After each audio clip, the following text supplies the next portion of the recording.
And we're back again.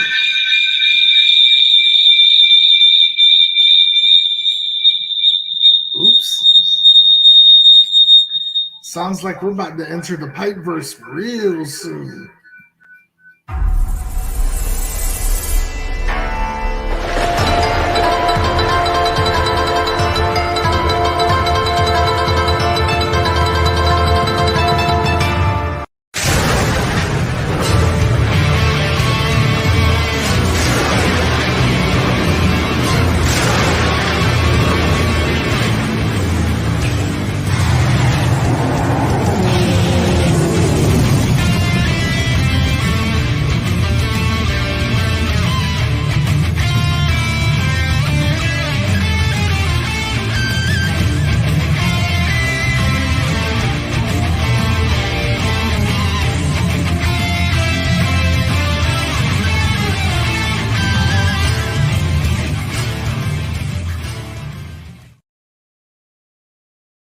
What's happening, everyone, and welcome to the sixth edition of mWo Super Saturday, live from the mWo Arena. Of course, I'm Mike Thunder, and no, I did not just come off a spaceship. I just landed in the Pypeverse. Yes. Now, today's episode is a first because it is the first time that on an mWo Super Saturday, an exclusive show for Mike World Order subscribers on both YouTube, Twitter, and of course, Twitch. That being said, a shout out to everyone who's been contributing with subscriptions, shout outs. Thank you for still supporting Mike World Order. Now, today's show, we have someone returning, and well, I guess you can say I'm ready for part two of owning my craft at interviewing musicians because, well, this one I like to think outside of the box with today's edition. He is making his return to the mWo Arena, promoting his new album that was released yesterday, Enter the Pypeverse. And we're also going to do a watch along of each song that's going to be played on the music video, where he tells the backstory behind each one. And yes, that is Pype720 in different characters. When I first saw the cover, I was very curious because, not gonna lie, out of all the characters that he was showing the vignettes for, I think it was the one where he's wearing a wig that caught my attention the most because he adds more of that comedy flair to it. And for many people who have seen Pype720 on the show and listened to his music and music videos, this one takes storytelling to a whole different level. Entering the mWo Arena, making his long-awaited return. Give it up for the one and only, the Dean Malenko of alternative music, Pype720. What's happening, brother? Hey, it's great to be back. It's great to see you again, and I'm looking forward to talking about the release and just chatting in general this morning. Oh yeah, I mean, I'm amped even though I'm running off a little bit of sleep, but not gonna lie, I've been listening to your album on repeat since its release and watching the music videos. I love it for the simple fact that once again you break that barrier of, going outside of the box. Because honestly, I'm not gonna lie, when I thought Enter the Pypeverse, I thought it was gonna be a complete Star Wars reference to where it was gonna be like Star Wars, but your own version. But then once I saw the music videos, I'm like, whoa. Yeah. I was shocked. But I loved it. I loved the storytelling, and I loved how each music video was something everyone can relate to. So please give us your hindsight on what started the project from the beginning to the end. Yeah, so thanks for having me on. Thanks for the question. The Pypeverse, it's hard for me to pin like when and where it all started, but I definitely started working on these specific songs about a year ago, and some of these songs that I actually started, two of them in particular, I wrote about 20 years ago. So wrote a couple new songs, a couple songs from the archive, and so we as independent musicians were always looking for ways to sort of level up our music promotion game. Um, I started making music videos in 2021, and I didn't quite know what I was doing, and I was really scared. Like for the first part of this project, I wouldn't even show my face on camera. Just because I'm generally pretty introverted.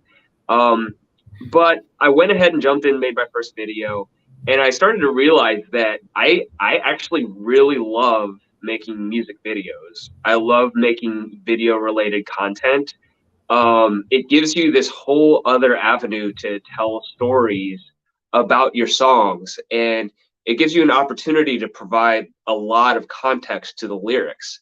So I started making these videos, and um, I knew with the first videos that I made, like I wanted to tell the story, right? Like if you as the viewer, you're watching a music video, I have an opportunity to have a little bit of a narrative. And really what I want to do is compel the viewers to watch the video to the end, to have some sort of narrative that brings them through. And uh, I did this for a while, and I did use a lot of stock footage in my early videos, but because I didn't really have the skills necessary to tell the stories that I wanted to tell. But I quickly found out that with the stock footage that was out there, I wasn't able to tell as detailed a story as I wanted to. That I would have a specific vision for a video. It was kind of like, this is what I'm able to do with my skills. This is kind of like the stock footage that's out there and available. And that ended up being very limiting. So I wasn't able to tell, I felt, as rich a story as I wanted to. So then, when I started thinking about this project in the Pypeverse, of course I was thinking of like things like the Marvel Cinematic Universe and a lot of Disney movies, Star Wars, like a lot of these very immersive sort of universes where it's really cool, like where the shows connect to the movies and all of the movies connect together, and like you start to see characters that you recognize from a different movie. And I'm like, I think that's a really good formula for success for storytelling, where I can tell a simple story in a music video and it'll be interesting, and maybe there'll be a lesson learned at the end, and people will watch that video and that'll be that. But I started thinking, like, wouldn't it be really cool to connect my music videos together? And that way I'm compelling listeners and viewers to not just watch a video, but to want to see the other videos, to see what happens to the characters, how does this storyline take shape. And then I started thinking even bigger than that, like what if I created a universe similar to like the MCU, where I have these characters that can all interact, they can overlap into different videos, they can have different dialogue and storylines, and a much longer arc. Because if you're shooting like a 5-minute music video and half of those scenes are just like lip syncing to the music, you don't really have a ton of space to tell a very deep story. So I had these songs and I sort of looked for ways to connect them all together, using a different storyline. With that, I had created a few educational videos with Professor Pype, a character Professor Pype. And they did pretty well on social media. Like I would teach some sort of musical lesson, and I would throw in some sort of humor, some sort of joke at the beginning with Professor Pype. And I felt like putting on a costume and sort of playing a character, I felt like that was a really easy way to make engaging content. And I also saw an opportunity where like maybe I don't have to be the one always telling the story or making a point. I can provide different perspectives by literally wearing different hats and dressing up as different characters, and it just gives you the creative options just open up vastly. being a small creator and I'm not a professional filmmaker, I have limited resources. So doing this project really opened up the broad possibilities of storytelling that I could do and have, engaging music videos, good music with engaging videos and a storyline so that maybe you don't love like, hard alternative rock, but maybe you really identify with a certain character or perspective or storyline, and doing that, I'm hoping to pull in more listeners that way. Oh yeah, and that's one thing that and I couldn't help but cheese up laughing a bit when you were mentioning all the different characters, because I'm easily reminded on each music video there's like a unique character, and I have my personal favorites on each episode. So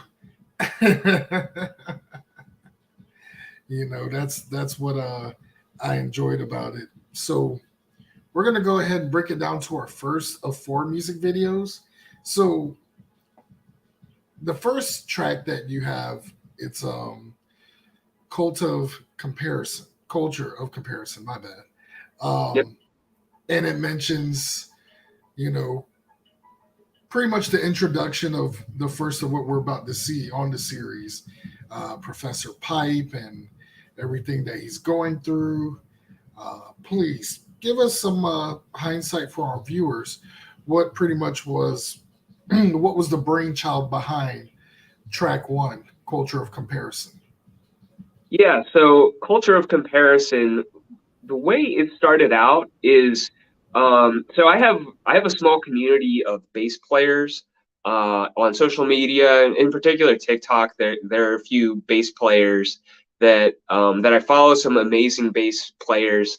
Shout out to TK Bass if you're out there. And when I started culture of comparison, like I'm watching all of these amazing bass players, and I'm like, I really want to make just an amazing bass song for the bass. And then I started thinking, like, wouldn't it be interesting to try and build an entire rock song with just bass, drums, and vocals?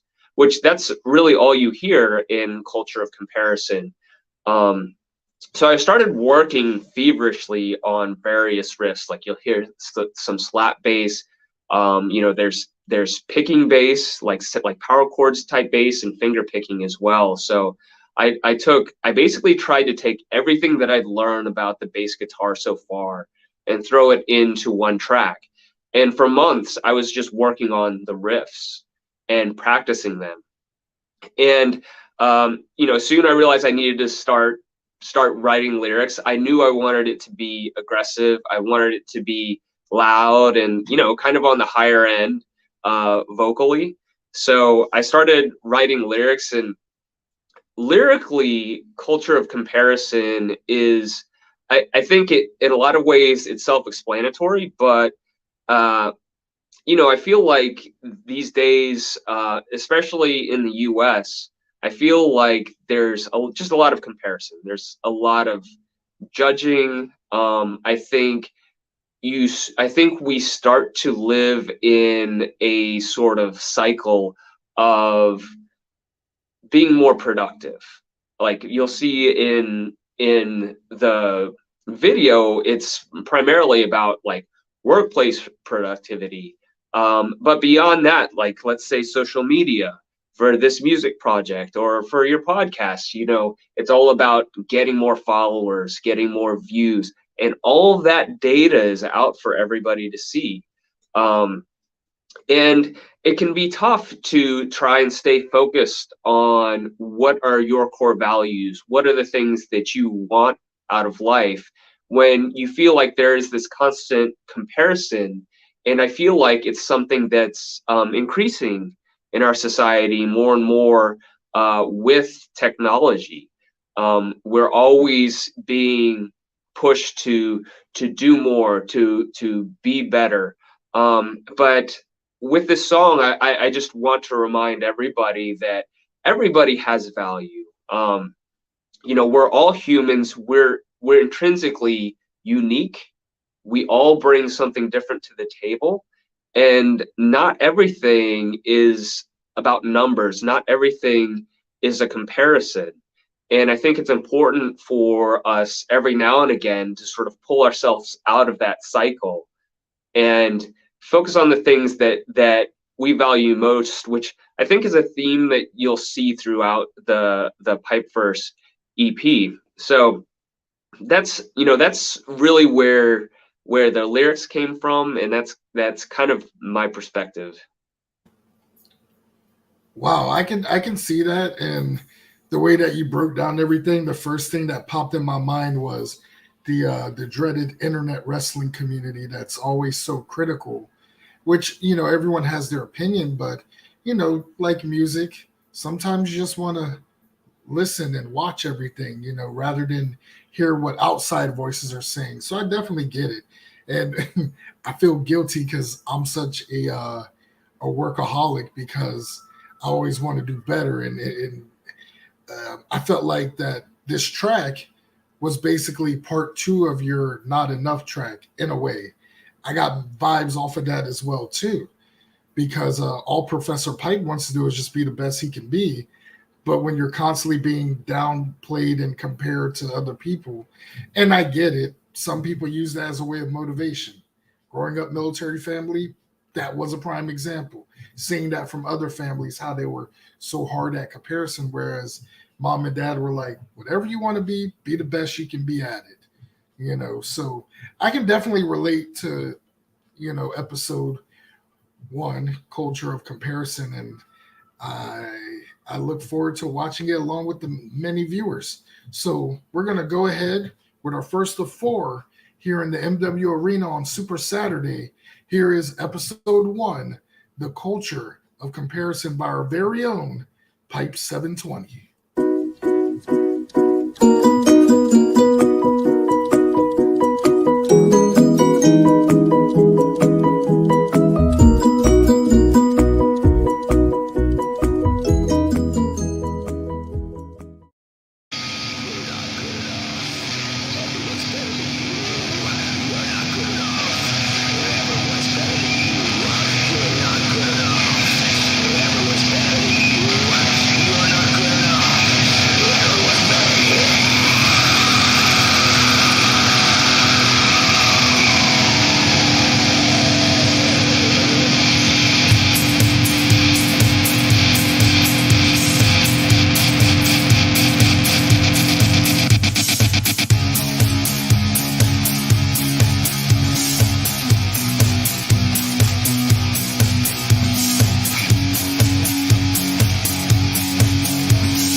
What you got is what I want, and what you're not is not enough.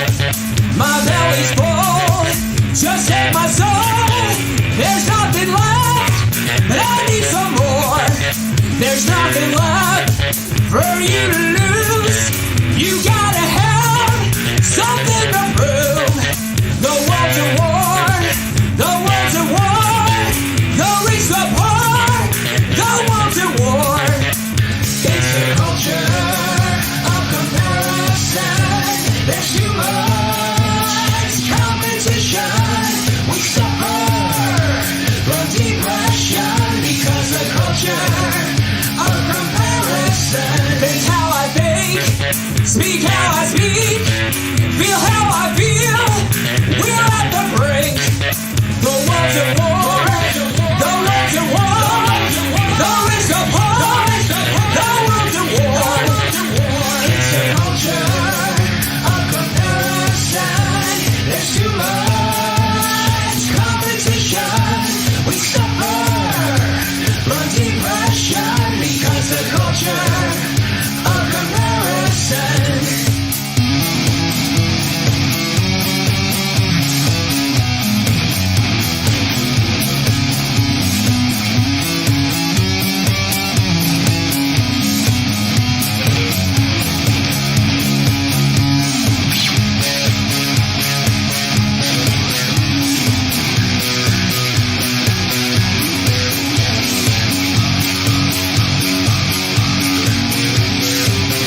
Is it just me, or am I the only one who is still not used to you with a beard? Because I'm so used to you being clean cut. It's funny because like it's a seasonal thing. I think 6 months out of the year, like when it's hot, I cut off the beard, and then come like Thanksgiving time, holiday time, I'll grow it back. And people are always shocked. If you're used to me with the beard, I've even had people reintroduce themselves to me, like, I shave my beard off, and then they'll introduce, and I'm like, you know who I am. I'm just not wearing the beard. I mean, I'm just okay, and I'm not throwing shade. I feel jealous for the simple fact that you look even younger with a beard compared to looking young with the baby face. And I'm just like sitting there watching, like, yo, he's on some Jack LaLanne stuff right now. Like, what is he doing?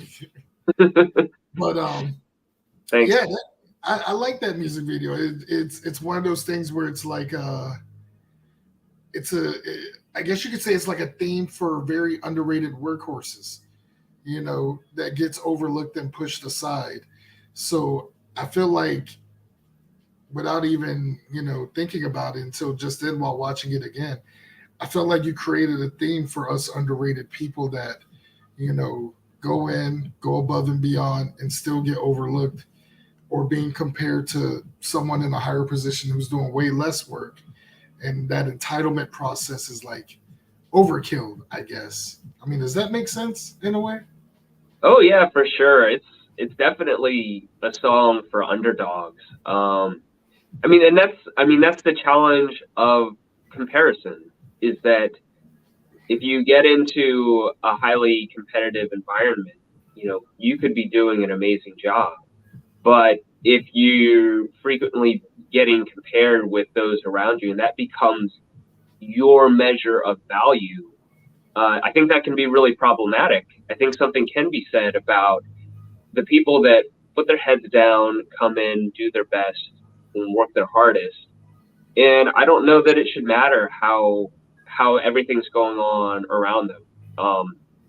So, yeah, I think it definitely is a song for underdogs. It's an opportunity to recognize people that are doing what they're supposed to do, trying their hardest, but maybe not getting the recognition they deserve. Well, on behalf of those people, I thank you. So, episode 2, a little game. You already know why I'm cheesing. I'm laughing. This is where we see Professor Pype and his girlfriend Penny. So I'm purposely going to mute myself while you're explaining this episode. Okay. To refrain from laughing, because 2 things that I noticed on the episode that stood out. 1, Penny. 2, Johnny Jones is probably my favorite character on this episode because of how he is basically a prime example of the slime ball that comes in and, steals the girl, breaks her heart and leave you a fool type of deal. So to our viewers, explain to us the backstory of probably, to me, your most we'll get to the most comical one with episode 4, but probably the most creative, which is episode 2, a little game. Yeah. So this album was definitely an album of firsts for me. I didn't mention, actually, in Culture of Comparison, that was my first time using a green screen, which you can see there's kind of some rough edges at the start of it. And I kind of towards the end of the project figured it out. They're a little bit better in this one. The other first is this was the first time I've worn full drag. And that was a huge experience. One of the things I didn't mention about the Pypeverse is I'm a small creator and I have a big vision for these videos. And I don't have the money to hire actors and actresses. If I did, then, I'm probably not wearing a wig and makeup as you see in this video, you know, and I don't know that I would have time to even hold auditions and, you know, do all the shooting.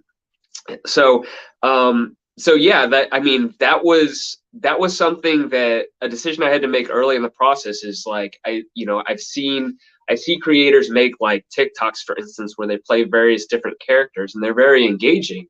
So I'm like, I can do that. I should at least try. So that day of shooting was very intense. Is very intense for me. I had a lot of fun with it, but it's definitely like if you've never worn drag before, I mean, it's challenging. Like honestly, I had no idea how complicated it could be to put makeup on and get it to look good and convincing. And so my wife helped me. She helped me with makeup and the outfit and everything, and we got it all on. And yeah, it was a long process to just get the shot set up and get everything looking good. It was hot. It was in the summer, so you know, I'm sweating, I'm dying, and got the shots done. And by the time I was done, I was just like, that was the only thing I had done for the day, but I was completely wiped.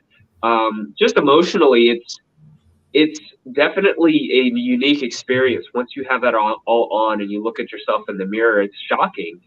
You know, it's shocking to sort of see myself like that.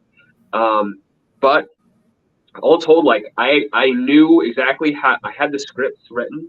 I knew exactly how I wanted everything to be shot. So I just went through the motions. You know, I tried to have fun with it as much as I could. Like I wanted it to be a fun sort of campy type experience. So and like the green screen shots, it took a good bit of editing, but I really like how it all turned out. You know, I figured out how to do sort of simultaneous shots with like me as two different characters on the same screen. So the song itself, is one of this is one of the songs that I actually wrote years and years ago, about a prior relationship, or you know, we'll call it a fling. Sometimes I've mentioned it as an affair. So the story itself isn't like entirely autobiographical, but I definitely took elements from that experience and incorporated them in here. And the song, unlike most of my songs, I think this song tells a very specific story about, you know, a sort of an event in my life that I went through. But yeah, I like how it turned out. I think it's pretty funny. I'll also say that the version that you see is like far different from the version that I wrote 20 years ago. You know, it was written on an acoustic guitar, and it's much more, I'll say, you know, jangly. But the version that I wrote now, I used much more like Nine Inch Nails inspired guitars layered. I was kind of just messing with it, and I took it in a direction I never thought I would. So like the overall tone of the song itself is like much more aggressive and angry. And perhaps that's because that's from me sort of looking back on the experience and sort of how things went with a certain amount of disdain and resentment, to be completely honest, as opposed to when I wrote it, I was extremely happy, right? And that's in the chorus. So, you know, the kind of like the updated sound is like much angrier, sort of looking back.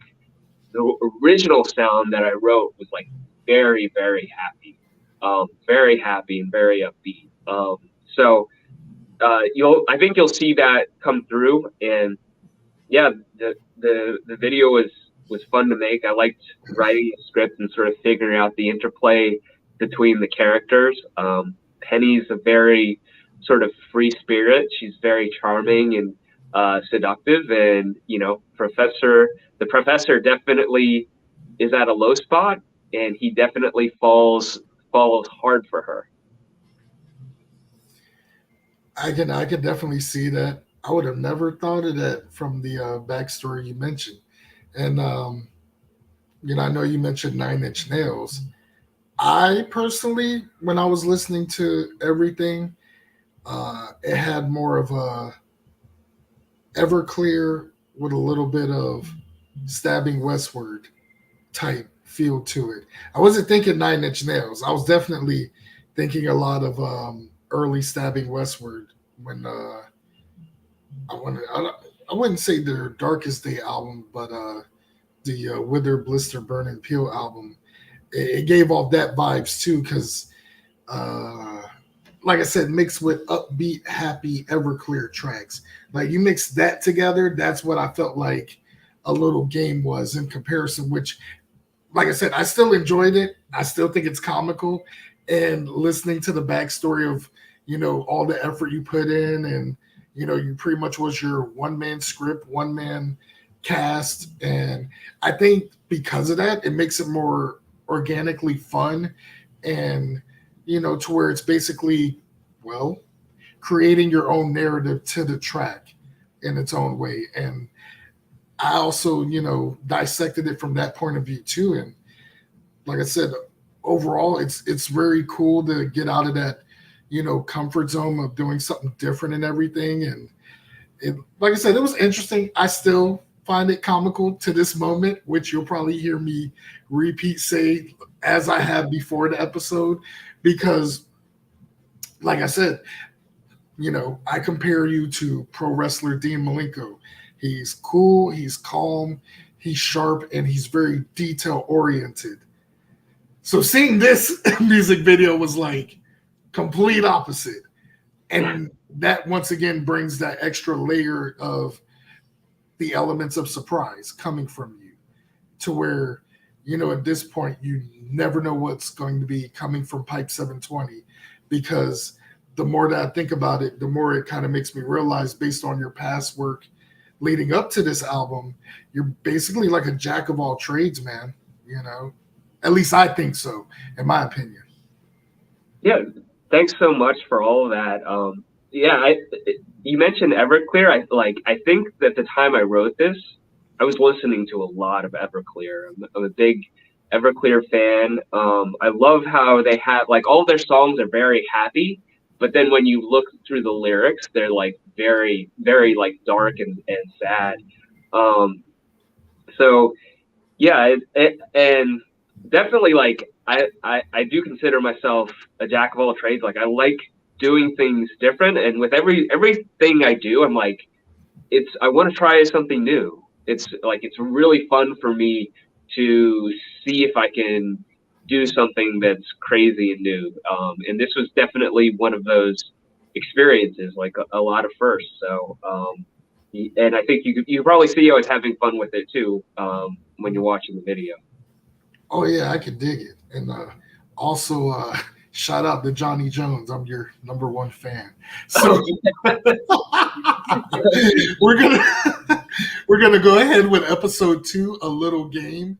And as mentioned by Pype720, check out all the little tidbits and everything on it, especially the beginning. I still think this is probably one of my favorite tracks, but let's go ahead and check it out, fans. This is A Little Game on episode 2 of Entering the Pypeverse with Pype720.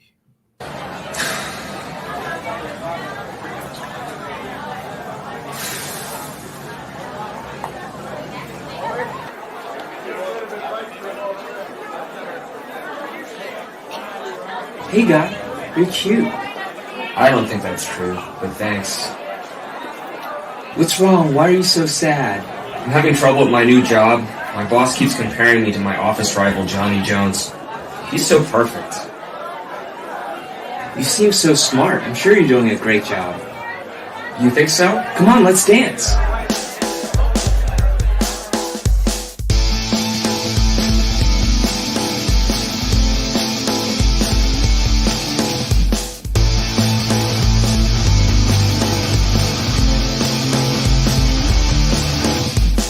I got a little game to play. It shouldn't take more than a few days. The first part is just to ask. This is the very hardest task. The second part, it ain't about you and me. It's about the man you're gonna stop to see. He'll take it kindly 'cause you're both in vain. this pain.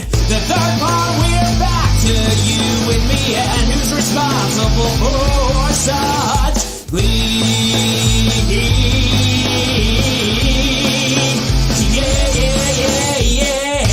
I'm happy now.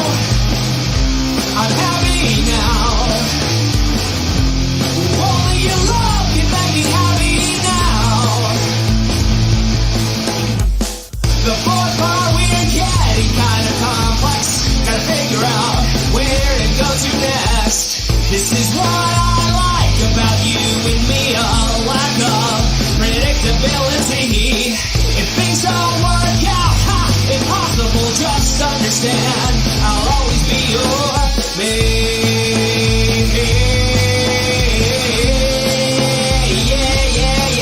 Yeah. I'm happy now. I'm happy now. Only your love can make me happy now. I'm happy now. I'm happy now. Only your love can make me happy now.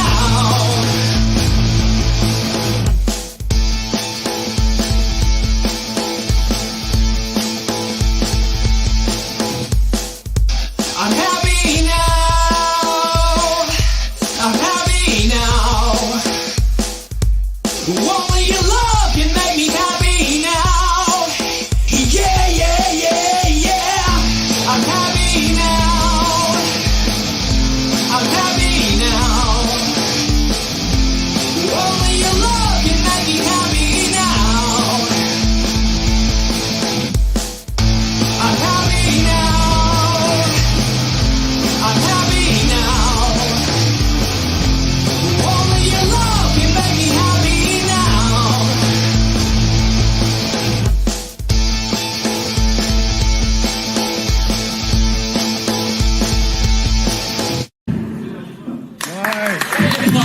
Thank you so much. I'm sad now.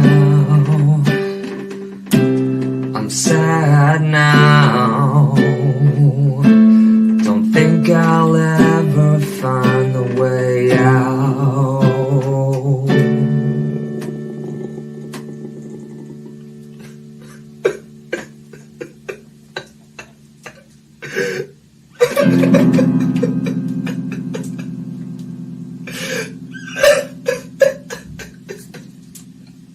Round of applause for song number 2, A Little Game. I'm happy now.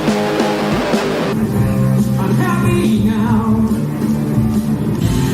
Only your love can make me happy now. More far we can.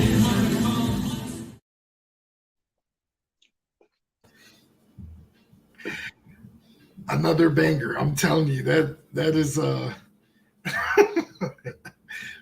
Johnny Jones for president. But I also noticed, like episode 1, you used clips from your open mic nights from the Thursday mic lives at Crescendo, and it looks like some of the open mic lights that you do at Cafe Amore in good old Vienna, one of my favorite areas to be at. Not because I work there, I just like it in general.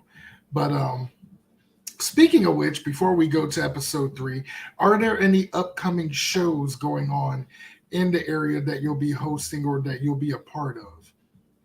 Oh yeah, thanks for asking. So tonight I'll be hosting an open mic night at Cafe Amore in Vienna, Virginia. That starts at 6:45. So if you're an artist, and actually this is not just limited to musicians. So we've had comedians, juggler. We had a juggler one time. Any sort of performance. There's a lot of spoken word, so we get some poets come through. And it's really awesome to see a mix of different performers come through. So that's every Saturday at 6:45. And I host it. I don't host all of them, but I host a lot of them. So I'll be there tonight, and I'll be there again next week on the 15th, and then again on the 29th. So that's at Cafe Amore. I've got 2 other shows. I'm going to be playing. We're calling it Rock or Die. It's a Halloween themed performance that is on October 22nd at the Mason District Amphitheater in Annandale. That's a daytime show. It's outside. It's a beautiful amphitheater. I played there last month. That starts at 2 o'clock, so it's from 2 to 6. And I am performing with Dinosaurus Rex, so Chris Dinosaur, River Rapkins, the Knuckleheads, and Fabian. And then the last show on my schedule is November 6th. I mean, it's the last that I've scheduled. I'm sure I'll have some more dates to announce soon. On November 6th at the Clearbrook Center for the Performing Arts. That is in Lake Ridge, Virginia. Technically Lake Ridge, but if you know Woodbridge, it's close to Woodbridge. That is at 7 o'clock. That's a Sunday, November 6th. And that is for Ricky Munoz's birthday festival. So Ricky is actually the proprietor of Moonlight Booking. It's a booking agency that does a lot of booking for independent artists. And he's actually helped me a ton to get this project off the ground with helping me book shows. Nice. And it's funny you mentioned Lake Ridge because I live in Woodbridge. Yeah, one thing I learned about Woodbridge, there's so many like different separate parts. You got Dale City, you got Lake Ridge, you got Occoquan, and like it's crazy. But I know exactly which area you're talking about. Hopefully, I should be able to attend one of those shows. I keep seeing it every time you're at Cafe Amore, and every time I plan on wanting to go, there's always something that comes up.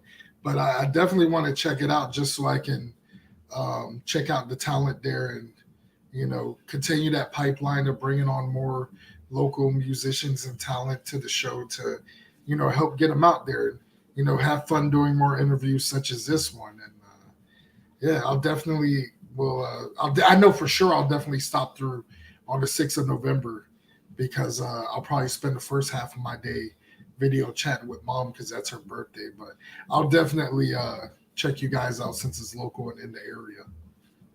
That's great. Yeah, I'd love to see you out. You and everyone else, love to see you out at any of the shows. Yeah, the open mics have been fun. I started hosting, and it's really fun to give back to the community.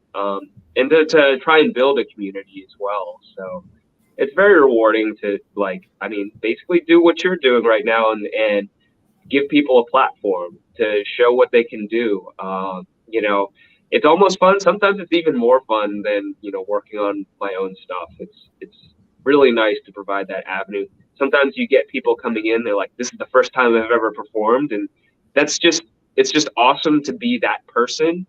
Because I remember doing my first open mics and, remembering the third person, the people that kind of helped me along. So it's great to have the opportunity to be that person for new artists. Oh, yeah, most definitely. It's always great to give back, just passing on, creating that cycle. I mean, you can't really create greatness unless you have the perfect partner and, group to go tango with, I guess. I don't know. I'm just rambling. Pay me no mind, Pipe. But episode 3, Everything You Remembered. Now, this one has a more dark approach. Like, this is like 9 Inch Nails, Stabbing Westward, and every dark alternative industrial band you can think of all rolled into one. And we see the character of Junior Pype, which it kind of reminded me of the role Vincent Perez played in The Crow 2. And I know you mentioned you haven't seen the second one, but you've seen the first one though, right? Yep. So the difference with the second one is Sarah is now an adult living in LA. And she meets a man who had the same situation happen to him that happened with, the first person, Eric Draven, except it was him and his son. And because of that, he was like this dark, self-loathing person that was going through so much that he just wanted to be away from everyone until finally Sarah like followed him everywhere he went and basically recreated him to like the second Crow. I would say probably the first two were probably the best ones worth watching. Anything after that just went kind of downhill in quality. Okay. So yeah, The Crow 2 is pretty good. It basically it's Sarah as an adult. There's cameos from Iggy Pop. He plays as one of the villains, and it's also the final theatrical movie of Tui Trang. For most people, remember as the Yellow Ranger before she passed away not too long after this film in a car wreck. So it's a who's who in this movie. You know, it's pretty interesting. It's like I said, it's a little bit more modern during that time frame for the Crow series compared to the first one because of the time gap that we had from the first one. But I still think it's a lot. I don't know. Maybe it's because of the soundtrack too, because a lot of musicians were in it. Deftones, Rob Zombie, Hole was in it. Fuel was in it. So it's a who's who. Like the soundtrack is just as good as the movie.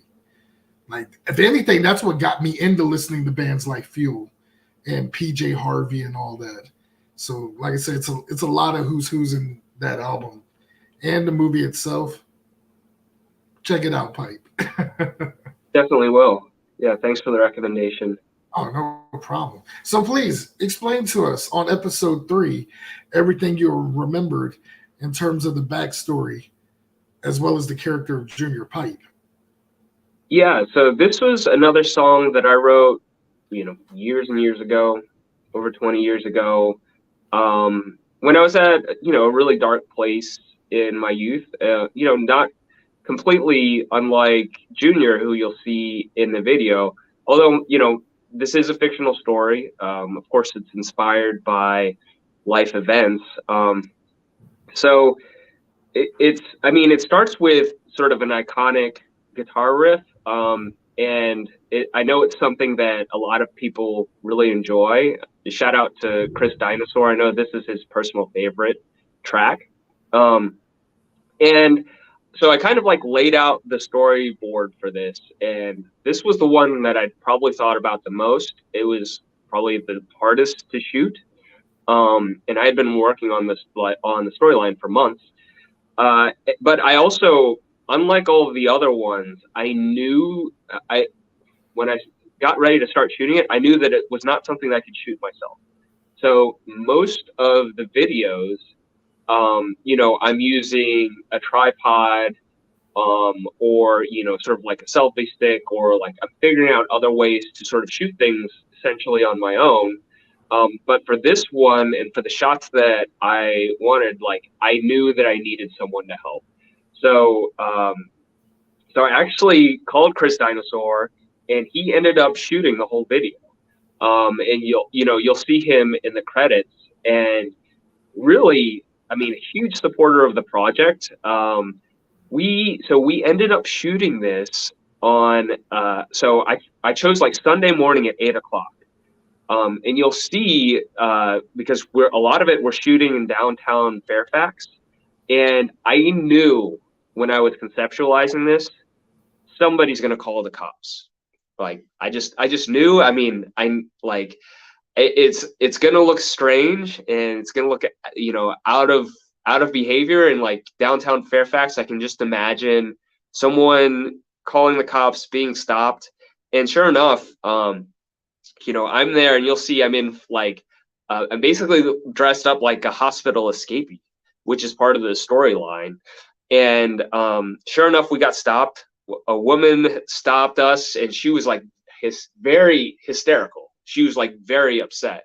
She starts running out because she thought I was a young lady, like just wandering around the streets. And she was concerned for my health. And she soon realized, like, oh, like we're shooting a video, and I think she was scared to death. I remember her. She came running. She's like, "Is she okay?" And it was good to have Chris there to help talk through that situation. And then not long after that, the police did stop us. Someone had seen us probably from their home or their apartment and called the police. And I remember the police officers come over and we explained like, yeah, we're shooting this music video. And they were very kind and gracious. Like they understood. I remember the police officer, she said, so this is a choice. And they're kind of like making fun of us. And so that was fun. But working with Chris Dinosaur, like he hadn't shot any music videos before, so I thought it was a good opportunity for me to sort of share with him my process, you know, in case he wants to shoot videos. But what's great is he's also a creative, so he took to it like a fish to water, and you know, he came up with ideas for different angles to shoot. And you know, he's very specific about what he wanted. And like I said, he talked to the cops for me because I'm in full makeup, and probably if I was alone, the outcome would have been a lot different because, you know, I look like I look, like you'll see. And you know, it probably wouldn't have been as convincing, but he did an awesome job. And I remember he was very busy that day, and like it was a big ask for me to say like, hey, I need you to come out to, you know, to my house at like whatever 7:30, 8 in the morning. And we did all of the shooting, and I think we wrapped up probably around 11. But I knew that I figured Sunday morning would be good because most people would be in bed or at church, or you know, it would just not be very busy. But you know, as it turned out, even with that, we still got stopped a couple times, and you can probably imagine why once you see the actual video. Yeah, musically, it's very dark. It's intricate. I know it's some folks' most favorite song. I would say it's probably the most musically complete song that I did. Vocally, very challenging. You know, when I sing it live, I definitely have to like make sure I'm not throwing out my voice. But you'll see that, you know, it starts somber but it builds from there in intensity. And it's funny you mentioned that because I remember you played a clip of this song when you performed it live at Cafe Amore. And I remember at one point I was like, okay, he's putting some feeling into this song because you're like going on and you're like, yeah. And I'm like, okay, he's getting into whatever this track is. He's getting into it. And then once I actually heard it on the music video, and then later on repeat when I was listening to the track on Spotify, once again, like as soon as I heard that part, I'm like, oh yeah, he's going all in on this track. And you're right, this is one of the tracks on the album I've had on repeat the most. It does stand out very well in terms of that dark feel. And it's funny that you point out all the key areas in Fairfax you was at, because I easily recognized it, like Main Street and everything. And you're seeing the fire truck pass by, and I'm like, what the hell is going on? And even the back of my mind as I was watching this, I was like, I remember Chris Dinosaur mentioning that when we did the episode with him, because he spoke so highly of you on the episode. He did mention that when we did the Guy Talk segment, and I said, what's like the most and funniest moment that you've endured in terms of music or music videos? And he mentioned that. He didn't give full info that it was for one of your upcoming music videos, but he mentioned that incident primarily. Yeah, I swore him to secrecy. I feel bad, but yeah, definitely huge shout out to Chris Dinosaur. Also, like his music's amazing. His original tunes are great. So I had a chance to listen to most of that episode you had with him. So it was a great episode too. I mean, you're a really good interviewer for musical artists. And it's funny, I didn't start interviewing musicians until going to the Thursday Mic Lives and getting to know people. Other than that, it was just wrestling interviews. But I wanted to, like episode 2, I wanted to get out of my comfort zone. I wanted to interview different, genres of people's professions and hobbies, just so I can be that hybrid interviewer that just doesn't stick with just pro wrestling. Like, I want to interview dancers, musicians, choreographers, filmmakers. Like, I'll interview someone who can juggle 6 items at once while singing the Pledge of Allegiance. Like, I don't care. I want to take on that challenge to expand while bringing that same energy that I bring on every episode to get everyone hyped up and ready on their first ever podcast or first ever entrance into the MW arena, as we call it. So yeah, definitely glad you enjoyed that episode, because like I said, Chris, before the episode and even recently when we were chatting, he continues to speak highly of you when it comes to working with you. So, you know, once again, appreciate for everything that you contribute as well in the music game as an independent performing artist. Awesome, thanks. My bad, Pipe. Did I overhype that one too? But that's just how I am. When it comes to certain things, and when you recognize someone with that same passion as you do, you can't help but have that much utmost respect for someone. So that's how it is when it, you know, comes to you. And like I said, I hear it from your other peers. Like, to me, that's amazing, you know. Thanks so much. Yeah, it was great working with Chris on this, and you know, we play shows together. He actually was one of the people that he used to host open mics, and he would invite me out and sort of help me build my career early, you know, my musical career early on. And he asked me to perform at different shows. So like, he's another like huge staple of the community. Someone that definitely cares about building a community and helping other artists get started. Exactly. Building the foundation. Yeah. So now we're going to go ahead with episode 3. Everything you remembered, the third of 4 songs, because I'm looking forward to episode 4 and that backstory, live on mWo with Pype720. Let's check it out.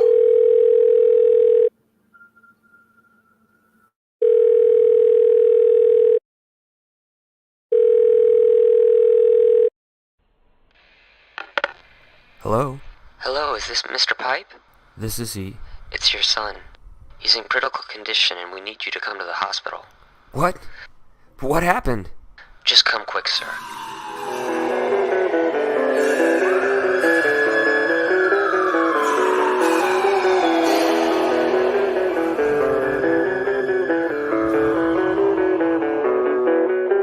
It's not gonna happen anymore.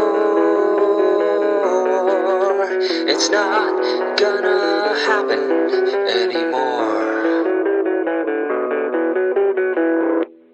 Everything you remember, everything you love, comes crashing down around you 'cause of what you're thinking of. Everything is useless. Everything's a bore. Even when you're lifted, this life is still a chore. It's not gonna happen anymore. It's not gonna happen anymore. Everything is static. Everything is bland. You just want to scream out, where do I fit in this plan? It's not gonna happen anymore. It's not gonna happen anymore. It's not gonna happen. It's not gonna happen.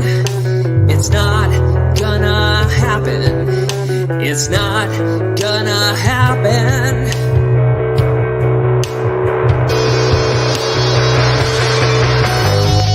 I've come to this conclusion. I'm not giving up. There's so much to live for. Sometimes it's not enough. I hope you find your solace. I hope you crush your pain. Yeah, it's better late than never. There's no one to blame. Everything you remember, everything you love, comes crashing down around you. 'Cause of what you're thinking of. It's not gonna happen anymore. It's not gonna happen anymore. It's not gonna happen anymore. It's not gonna happen anymore. Everything you remember, everything you love, comes crashing down around you, but you're still standing up.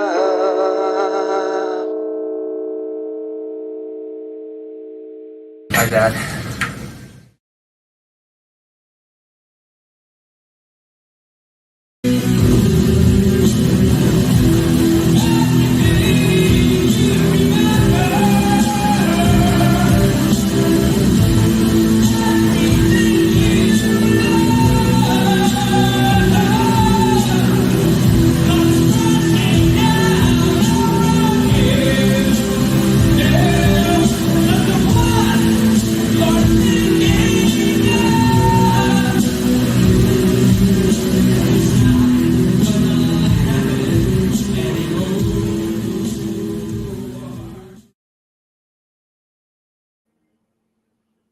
It's not gonna happen anymore. It's not gonna happen anymore. I swear, just the beginning of it is just on point, you know. Welcome back, Pipe. So yeah, Thanks. pop out for a moment, but yeah, I felt like I wanted to play that track again because literally as soon as the opening was going, I had my lighter going. It's not gonna happen anymore. That's one of those tracks. Like if you were in a room and as soon as someone would like light the first one, I can see other people doing the same thing with their lighters out. Just Thanks so much. oh no. Hey, I'm just throwing an idea out there. If that ever happens, yeah, somebody record that, please. Yeah, it's definitely a big video, a big song. I guess it's a hard rock ballad, but yeah, it's definitely a big one. Oh yeah, but I like the storytelling behind that one as well too, because I noticed just like the first two songs, each song has like a theme to it. Like this one's more of a sad but upbeat type episode. Like you're basically not alone as long as there's people that will support you. We can get through this. So I can see it from that point of view as well too. So Yeah. it's a lot of inside messages I was paying attention to, uh, listening to it again after you explained the backstory behind it. Yeah. Really, Yeah. So I did want to share a couple of things I just yeah, thought sure. about that track. That actually was one that I did write 20 years ago, but I actually lost. I think I lost like the second and third verses. So like I had the guitar riff and the chord progression and like the first verse and the chorus. So I don't know. I like it's probably written in a notebook somewhere, but I had to write the other verses later. And what I did is, when I wrote it, it was very much a song of hopelessness, of just feeling completely overwhelmed, and really, not happy in any way. But since I had the opportunity to rewrite the last half of the song, I tried to make it a little bit more hopeful.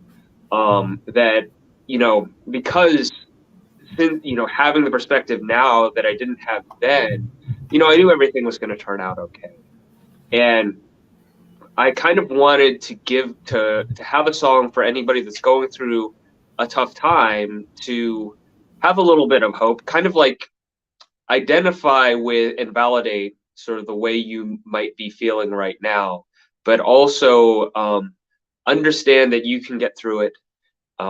Understand that there's a reason to keep fighting, and you can definitely get on the other side of it. Whereas when it was first written, it was really just more or less me expressing how I felt at that time. But the way that I write music now, as a husband and a father, I definitely want to help create an experience that others can learn from, that perhaps young people can listen to and benefit from. So I took that opportunity.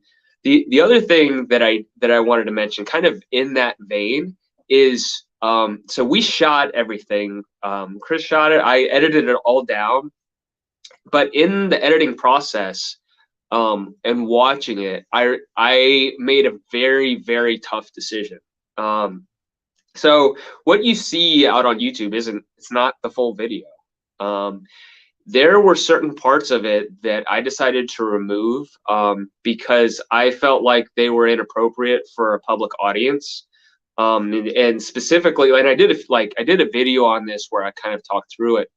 And that was really hard for me to do because, certain key parts of it kind of tie everything together. Instead of that, I tried to sort of imply certain aspects of what's going on in that storyline. So that was tough to do, but I had the discussion with my wife, and we watched it and asked the question, like, is this something we'd want our kids to see? And the answer was no. So because of that, I ended up removing about 30 seconds of footage. And what you see posted there is kind of like, I guess it's more or less like a censored version. I haven't decided. I still have the original video. I haven't decided what I'm gonna do with it. But I'm still kind of holding on to it, and it was just a new problem for me. So often my main concern is being able to express what I want to express, and just having the ability to like create the video that I wanted to. And in this case, I think we definitely did that. And I think that's evident by the fact that we got stopped by people who were so convinced by what was happening, that they thought that it was real. But I think after looking at it, I was like, okay, I think this is a little too real. And I didn't want especially younger viewers on a public platform to get the wrong idea. When you put it out into YouTube, like I know a lot of kids watch it. So, I thought, so I decided to just play it safe and sort of remove the things that I thought might be objectionable. I'm still holding on to them. Like I said, not quite sure what I'm going to do, but this one was definitely by far the most challenging all around, but I am happy with how it all came out. Oh yeah, regardless of how, the discretion of the music video is, I think just how the final product was good enough for people to know. These days you can't have too much of, stuff like that because of the audience. And it kind of reminds me to one of my favorite music videos of yours, Unprovoked. Like right before the episode, you give a warning, letting you know what the contents of the music video are, just as a heads up. Me personally, final product was good. The original version you were going to do, I would just wait for like a later time. Not saying that if it was me, I would do it for like a more exclusive audience. Like if you want this, then $5.99 for the full version or something. But I like the final version. I like the storytelling behind it, and once again pointing out all the main areas that I could easily recognize, like Main Street and whatnot. And yeah, I dig it. I liked it. I liked the connection from it. So,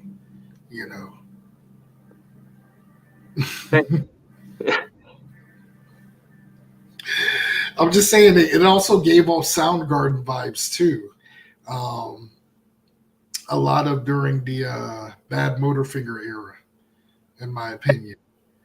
Yeah, I love Chris Cornell. Rest in peace. I've definitely been a huge Chris Cornell fan, like of his solo work and as a vocalist. He's definitely like one of those vocalists where I was like, I definitely aspire to be that accomplished of a hard rock vocalist. His stuff's hard to sing, and the guy can wail. Oh yeah. I can tell, like comparing, I'd say like a good album comparison, how he was in Louder Than Love compared to, his final work. You can tell his voice went through a whole lot of, maturity in terms of getting better by each album. And, I kind of felt that same vibe off of this track too. So, oh yeah, huge comparison to Chris Cornell for sure. May he rest in peace still. Alrighty. So episode 4, which I look at it as kind of the happy ending of the track, even though the beginning, we see another character who ended up becoming my newest favorite aside from Johnny Jones' cousin Pype. What was the name he went by? Percy Pype? Petey. Petey Pype. Okay. Yeah. We all have that one uncle or that one cousin that you see at the family reunion. Yeah. That one it's a little rough around the edges, but it's still family. Yeah. So, you kind of accept them for who they are. I mean, yeah, but I can also agree with how at the beginning cousin Petey wanted to just, get Professor Pype, an escape route.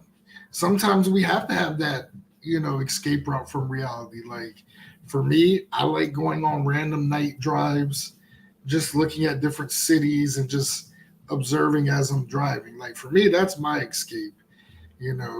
I'm sure for you, it's probably music, or when you create your music videos, it puts you in your own little, moment of, I guess, inner solitude, probably. Yeah, absolutely. Music is definitely that escape, and I'm a little like Petey too. Like I like nature. I like hiking. And actually, like I'd say all of the characters in the Pypeverse are kind of almost like an alter ego of mine, where like these. I mean, they're like small parts of me, but you know, definitely like not me. So he's funny. Like I really like Petey as a character. He kind of just he's very blunt and just says exactly what he's thinking, but it's obvious that, you know, he cares about his cousin and he's like trying to be as protective as he can. But the way he shows it is definitely a little odd. Odd and no filter. I wouldn't even say odd. He's just he's that, you know, outdoorsman, no filter. I'm not gonna say hillbilly, but you know, he just has that, I guess, that caring nomad mentality. Like he's gonna do what's on his mind, and he's gonna be unapologetic about it, whether people approve it or not, while still being a caring person. Yeah. Which, once again, we all have that one cousin or uncle at the family reunion. Yeah. But I love the intro to episode 4 just because of that. Because once again, it brings out that new character, that comical part of you. And I felt like an overall review when it comes to this album, and this is where me being that wrestling nerd historian kicks in.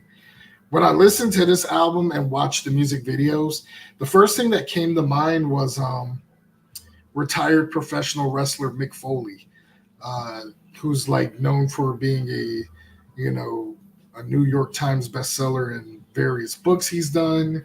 He's been in TV shows, movies, but the one thing that always stood out, in his short career, because to be honest, I think his career didn't even go past 15 years because of all the crazy stunts he was doing in his matches.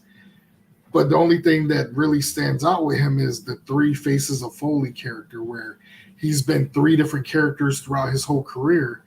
He was, Cactus Jack, which was the wild man from Truth or Consequences, New Mexico. He'd come out with the wild hair and the leopard print boots and be like, bang, bang, and like doing all these falls count anywhere matches, taking all these hard bumps, explosive ring death matches and all that. And then you have the character Mankind, which is like this dark, deranged character that wore a mask to, hide his feelings. And, but then later on, he became more happy-go-lucky, and he had his friend, Mr. Sacco, that he would pull from his tights and, use it as a weapon for the mandible claw submission. But then you had his other character, which was more the fun-loving hipster, playboy named Dude Love, which came out with the tie-dye outfit and the white boots, and he's like strutting and everything, and he's basically the God's gift to women character, the cool, laid-back, cool cat daddy from Truth or Consequences, New Mexico. Like, that's what this album basically reminds me of. Like, it shows a different character identity of you that most people probably have not seen before, because we're used to your styles in different music videos. We're used to Pype720 in those music videos. We're not used to Professor Pipe or the Evil Boss or Penny or Cousin Petey or Junior Pipe, like all these characters you created. And to me, that's once again amazing, because I always compare everything to pro wrestling.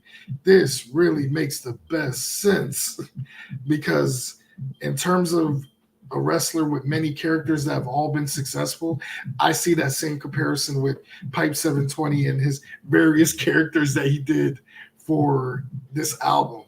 So once again, much applause and respect on your end to give that accolade of comparison of a pro wrestler that's legendary in this business.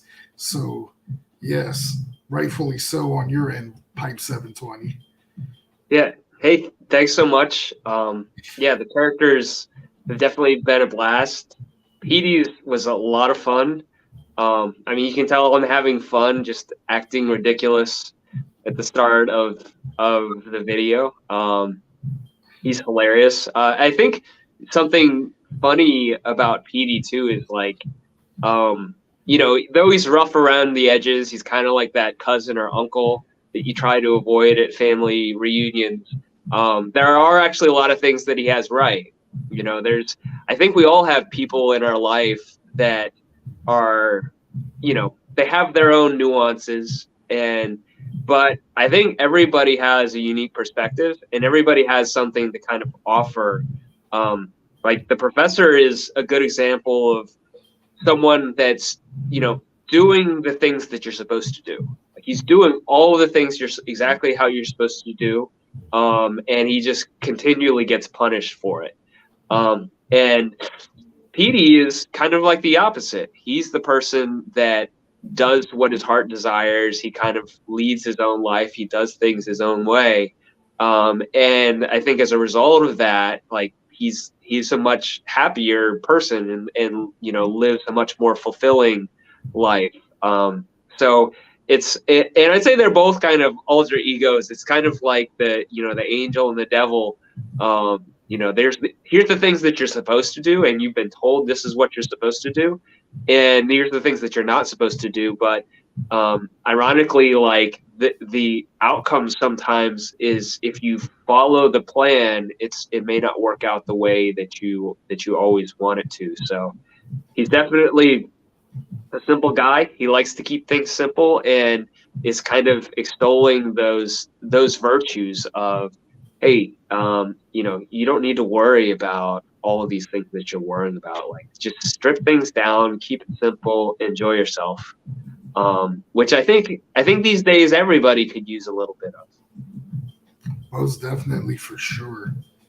Definitely, for sure. That's sometimes we all need that cousin Petey in our lives, whether it's family or a close friend.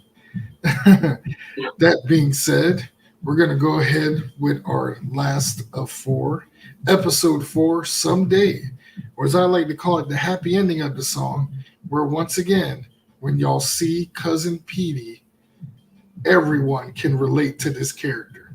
Let's check it out on Mike World Order.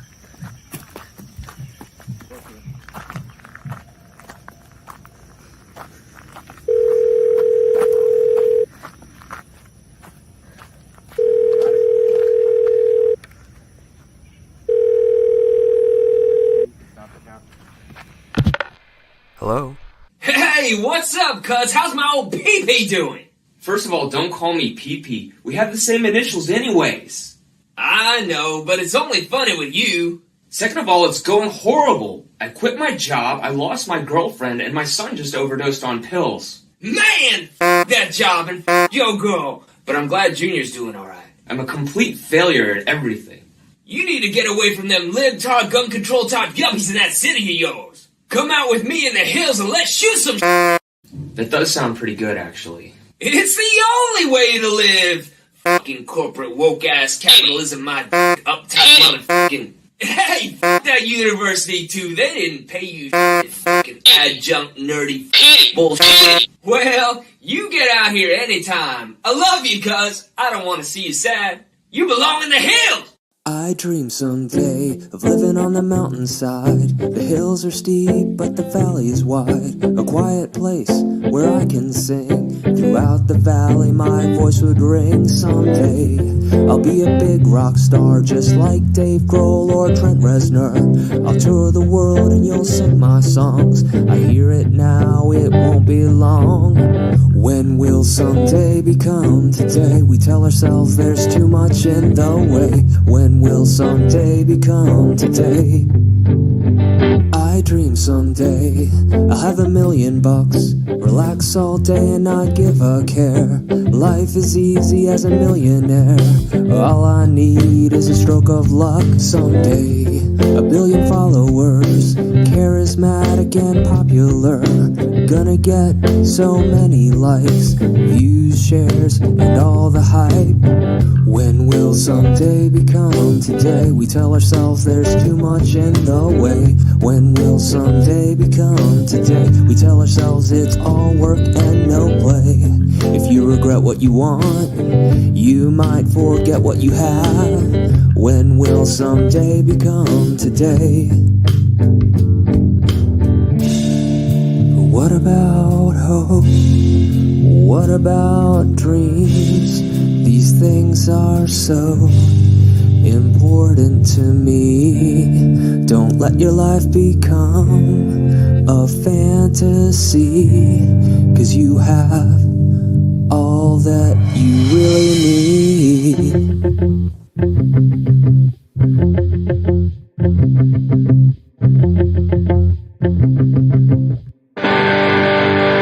I dream someday I'll have a perfect life. Some cats, some kids, and a loving wife. Someday I might even have some friends. Someday is today, and it's not pretend. Hey, someday is today. We tell ourselves there's too much in the way. Hey, someday is today. We tell ourselves it's all work and no play. If you regret what you want, you might forget what you had.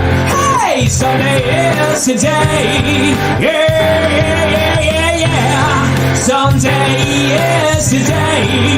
Yeah. Someday is today. I dream someday.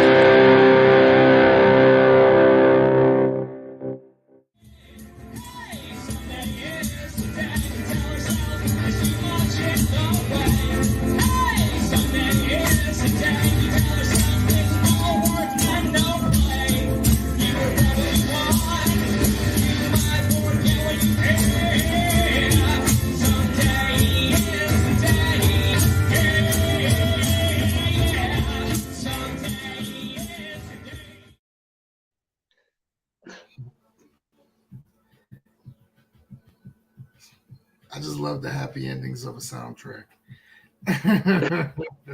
But that opening though, oh my gosh, that never gets old. You're like, Petey, he's just going on. You should tell them, you tell that next person to kiss you. And then tell that next person to go over there and go themselves. And I'm like, dang. That never gets old.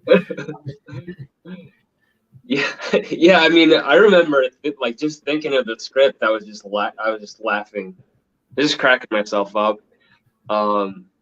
Because like Petey says all the things that the professor is thinking, but the professor's so like reserved, and he just doesn't even let himself explore his own anger and frustration. He kind of just like curls up into a ball and lets these things happen. So yeah, I mean, it's great that Petey can kind of be that person to lash out, because he doesn't have a filter. He doesn't care. He's gonna say whatever he wants. Yeah, and it's one of those things where, yes, it sounds crazy. Yes, there's no filter, but he's not lying though. Yeah. Yeah. That's the crazy part of all this. He's not lying. Yeah. That's what makes it even more scarier, Pype. Yeah. And then listening to the music video, it once again reminds us that sometimes we do need that reset button to just, venture away, take a break, and then come back. Yeah. Yeah. I definitely agree with that. My bad. Sorry to cut you off, but no, that's fine. Absolutely. Like I think this song, it might be my favorite lyrically so far. This was one that I did write pretty recently. It's one of like the most recent songs that I've written. And I mean, part of it is a reflection on myself. Like, I feel like I've spent a lot of my life worrying about the future.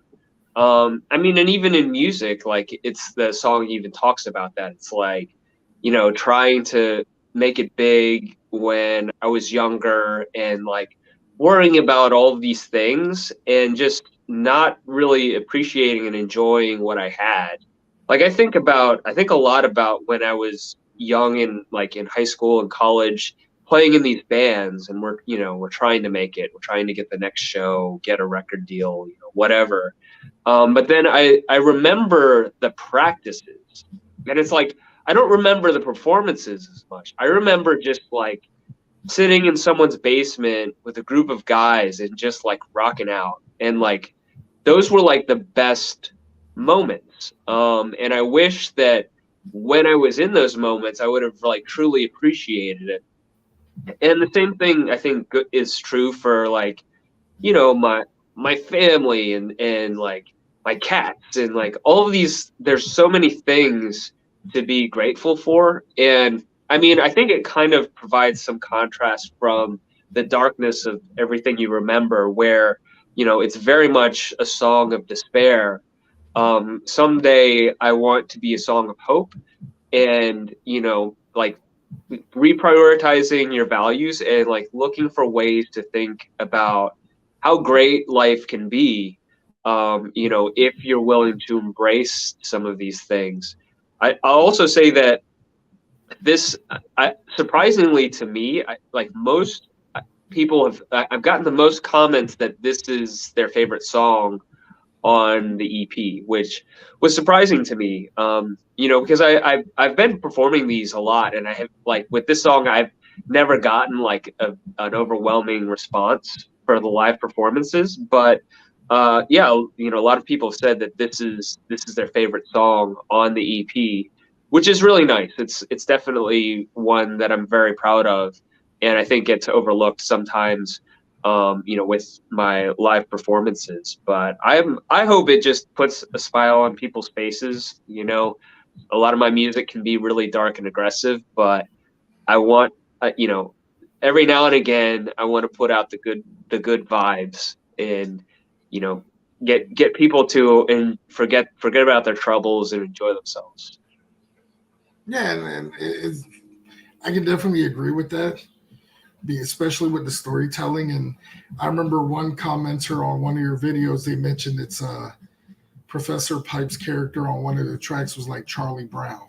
Yeah, that was great. Yeah, that guy, he was, I mean, I woke up and he had watched all the videos and commented on, and like that was definitely a great analogy.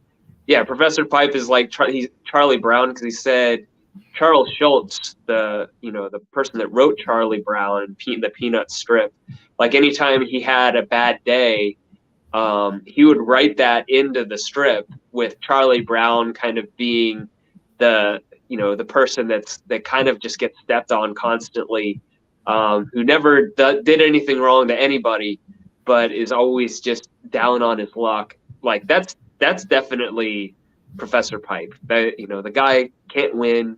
He's a good person. He does the things that he's supposed to do, but, you know, he just really can't change his luck. Oh yeah, big time. And I think all of us can relate to that type of situation, you know. Yeah. Definitely. Well, that's all 4 songs. You know, Pype, I appreciate you, you know, coming on the show, you know, being able to give the backstory on each track. And I know you have a show to host later on this evening, Cafe Amore, 645 in Vienna. Come check it out if you're in the area of Northern Virginia. You know, that being said, is there anything closing that you want to mention to any fans and prospects out there who are watching the show right now? Yeah. Well, first, I'd like to thank you, Mike. You know, you're definitely one of a handful of people that truly believes in me and my project, and that is the fuel that will keep pushing me forward and keep me creating. So I'm so grateful for that. Like, you've also been a good friend. You know, we've gotten to know each other a little bit more. It's, like, I'm always happy to hear from you and to chat here and there about whatever's going on. So I really appreciate that. And I guess to anybody watching the show or listeners, if you're interested, definitely go check out the Pypeverse videos on YouTube. All the songs are on all streaming platforms like Spotify, Apple Music, Amazon Music, and a bunch others. I'm also very active on social media. I'm most active on Instagram, and I'm active on TikTok. I'm also on Twitter and Facebook. So any of those platforms, follow me. You know, drop some comments, like the videos, like the content. Feel free to chat with me if you have any questions about anything related to the project. Let me know. Oh yeah, most definitely. And usually I would do my typical closing of the show telling everyone to enjoy themselves and play the closing clip. I'm not doing that today. Nah. I'm going to end the show with our closing. That's very fitting because you can't have Pype720 on there without my favorite Pype720 song being played to close out the show. That being said, always remember, people, do not be unprovoked. And we'll see you guys next time on mWo Live with myself. And hopefully, whenever you're free, come back, Pype720. For sure. Definitely come back. We would love to have you back on for even a Thirsty Thunder Tuesday so we can watch some wrestling matches and talk about it. You know, Yeah. Get your hip into it. Absolutely. I'd love to do that. Yeah. Appreciate you being on. Appreciate you taking the time. Look, you already know what time it is after this show. It's nap time. But Yeah, for me too. most definitely. Well, Pipe, I appreciate you coming on. Good luck with the album. I personally enjoy it. Hopefully, many of you people watching it are enjoying it as well. And that being said, we're closing up shop. Enjoy the track when it hits Spotify and all other major podcast platforms. And we will see you next time on mWo.